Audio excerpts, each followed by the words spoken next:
How to change your password on Linktree, easy and quick. Hello guys, in today's video I'm gonna show you how to change your password on Linktree, easy and quick. First open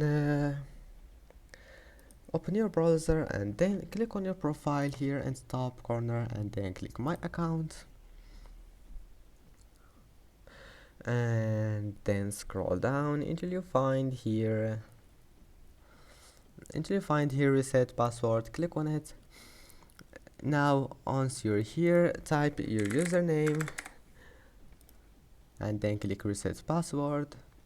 Now just go to your email, you will find the link that will help you to reset your password, and that's it.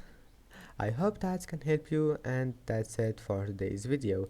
If you like this video, please don't forget to like and don't forget to subscribe, and see you in the next video.